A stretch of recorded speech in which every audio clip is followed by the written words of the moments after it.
Good morning, everyone. I am Giorgia Meloni. I am 45 years old and I am the president of Fratelli d'Italia, the political party of Italian conservatives. For days I have been reading articles in the international press about the upcoming elections that will give Italy a new government, in which I am described as a danger to democracy, to Italian, European and international stability.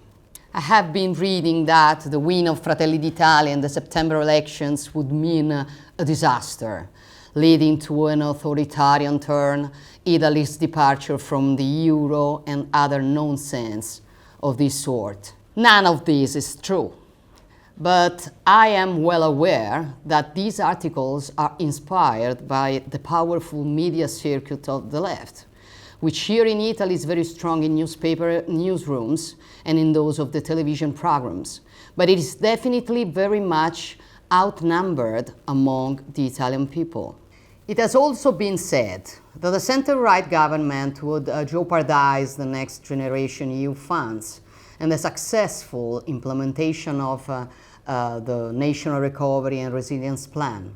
But I categorically deny this absurd narrative. Regarding this matter, the Draghi government could have done more, but was not allowed to do so, not because of Fratelli d'Italia, the only party in opposition, but because of a too heterogeneous and quarrelsome majority.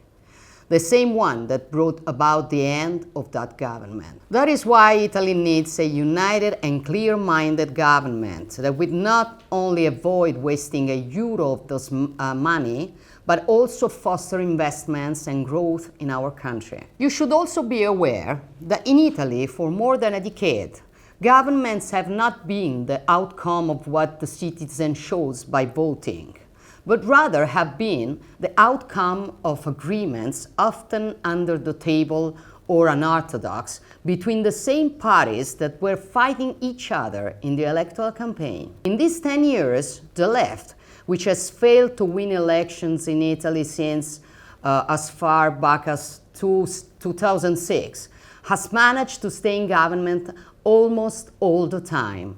This is a great anomaly in the Western political landscape, because in a democracy, normally those who lose elections should go to opposition. On the other hand, for too many years in Italy, those who lost elections find themselves in government, achieving very bad results.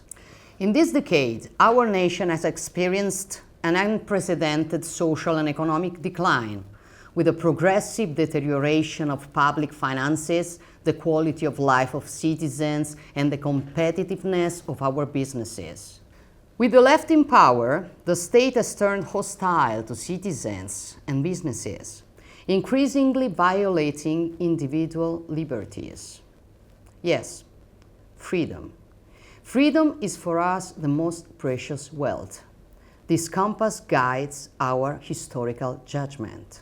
The Italian right has handed fascism over history for decades now, unambiguously condemning the suppression of democracy and the ignominious anti-Jewish laws.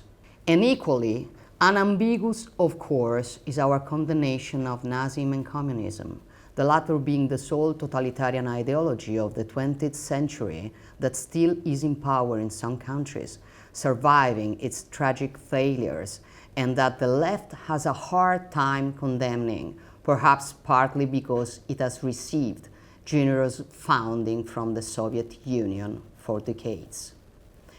To the same compass of freedom, we orient our stance on the facts of today's world, in which we fiercely oppose any anti-democratic drift, with words of firmness that we do not always find in the Italian and European left. Today, this left is terrified because in the upcoming elections, Italians might vote for the change embodied by Fratelli d'Italia. But we can no longer allow the image of Italian conservatives, a bastion of freedom and defense of Western values, to continue to be defiled by mystifiers who seek any expedient to maintain power.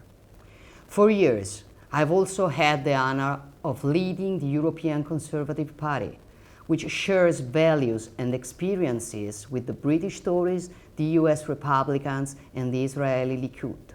Our standing in the Western field is crystal clear, as we have demonstrated once again by condemning without ifs and buts Russia's brutal aggression against Ukraine, and by helping from the opposition to strengthen Italy's position in European and international forums. Our idea of Europe is that of a political actor capable of representing a real added value for its citizens, with less bureaucracy and more ability to have an impact on major issues. What do we want for Italy, for its future? We want Italy to return to being that great nation, dynamic and innovative, esteemed all over the world, that strongly contributed to European civilization. We are loyal, honest, and determined people, and we are ready to launch a new season of stability, freedom, and prosperity for Italy, whether the left likes it or not.